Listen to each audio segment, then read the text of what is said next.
Pinanindigan ni Vice President Robredo ang kanyang mga sinabi sa video message sa United Nations kaugnay ng kampanya kontra droga ng gobyerno. Iginiit din niyang walang mali sa kanyang ginawa. Sa harap naman ng mga abogado, ipinunto ni Robredo ang di manoy krisis ngayon sa demokrasya. Live mula sa Quezon City, may report si Marisol Abduraman. Marisol? Ma'am Jess, pero sa kabila yan nang sinasabing at kaliwat ka ng batikos na inaabot ngayon ni Vice President Leni Robredo. Matapos nga yung kontrobersya na naging pahayag niya sa video message niya doon sa UN Narcotics, hindi pa rin daw siya natitinag, tuloy-tuloy pa rin daw siya magiging boses ng mga mahihirap dahil sa kanya ay apektado raw nitong mga nakaraang mga pangyayari.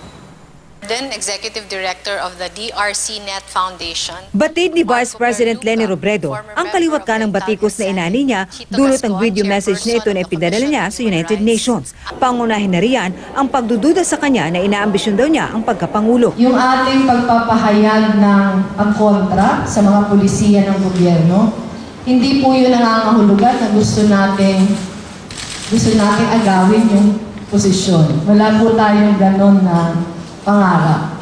Sa harap ng mga taga-suportang bumisita sa kanyang tanggapan, pinaninindigan ni Robredo ang kanyang mga puna. Giit niya, walang mali sa kanyang ginawa at pawang katotohanan lang daw ang kanyang mga sinabi sa video message. Wala tayong sinabi doon na hindi totoo. Sana po hindi yun maging dahilan, ulitin ko ulit, para makikisulang iking saksi. Gagawin natin ang lahat kahit pubugbog na tayo. Pinuna rin ang mga nagkakalat ng mga anya walang katotohanan ng mga aligasyon laban sa kanya. Maraming mga kasinungalingan yung bumabalot sa atin.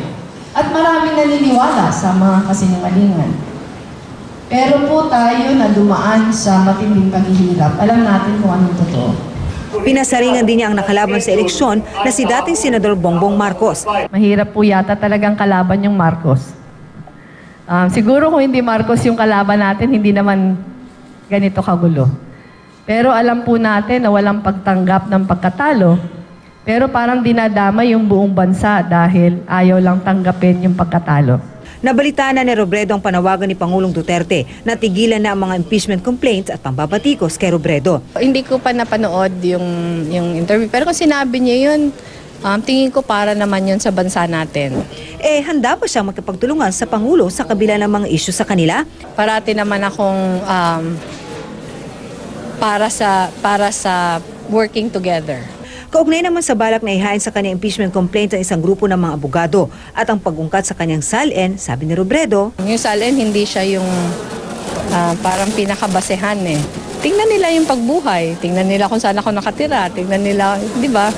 Sa pagharap din ng Vice Presidente sa National Convention ng Integrated Bar of the Philippines, ipinunto niya ang anyay krisis sa demokrasya. Here and around the world, democracy is in crisis. As you read the news or watch television, the world seems to be a cauldron of hate and wars, conflict and abuse, fake news and post-truths.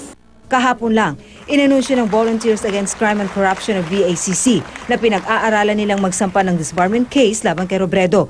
Ito matapos tumanggi ang Vice Presidente na mag-sorry sa inilabas ng video sa international community kaugnay ng kampanya kontra droga ng gobyerno. Nanawagan din si Tourism Secretary Wanda Teo kay Robredo at maging sa media na maghinay-hinay sa pagre-report ng mga umano'y extrajudicial killings dahil apektado maging turismo ng bansa. Welta naman ng United Nations Special Rapporteur Agnes Callamard, ang gobyerno ng Pilipinas at mga pulis ang dapat sabihang itigil na ang mga AJK. Jessica, bukas inaasahang dadalo sa graduation ng PNPA si Vice President Robredo kung saan naman, of course, inaasahan din darating doon si President Duterte. At ayon nga sa kanya, ito raw ay pagpapakita lamang na despite nga nito nagkakaroon sila ng ayon sa kanya grabing awayan na raw hindi lamang daw sa kanya ni Pangulong Duterte kundi yung mga kumakalat na rin daw sa social media. Ang kanyang pagdalo raw na kasamang Pangulo bukas ay pagpapakita lamang daw na nakikiisa pa rin naman daw siya para sa bayan. Jessica. Marisol, sinagot ba ni Vice President Robredo yung criticism sa kanya na hindi siya patriotic at hindi siya nationalistic kasi bakit niya pa dinala sa United Nations itong kanyang yung kanyang ginawang video clip para kasing siniraan daw niya, no? Speaker Alvarez said that, no? Siniraan pa niya ang kanyang bansa. Parang hindi raw yun tugma dun sa sinumpaan niyang oath of office nung siya na-elect as Vice President. Jessica, in our personal encounter with the Vice President, ngayong engagement natin sa kanya at sa mga nakaraang linggo, wala direktang sinabing ganyan about doon sa issue ng patriotism. Ang lagi lang sinasabi sa atin ni Vice President, or actually ngayon lang naman siya nagsalita, Ma'am Jess, simula nga nung naging controversial itong kanyang video, kanina sa kauna-unang pagkakataon, sinagot na niya yung mga batiko sa kanya na sinasabi niya, ang mahalaga daw, totoo at walang kasinungalingan ang kanyang sinabi. May mga basehan daw ito, pero hindi lamang daw niya mailalabas yung mga witness at mga ebidensya, ayon na rin daw kasi sa pakiusap ng mga ito. Wala naman daw siyang ginagawang masama, ini-echo lamang daw niya ang saloobin dahil siya raw ay magiging boses nitong mga mahihirap na ayon sa kanya ay apektado nga dito sa mga pangyayaring ito. Ang paulit-ulit niyang sinasabi sa atin, walang mali at totoo lang ang aking mga sinabi doon sa video, Jessica. Maraming salamat sa iyo, Marisol Abduraman.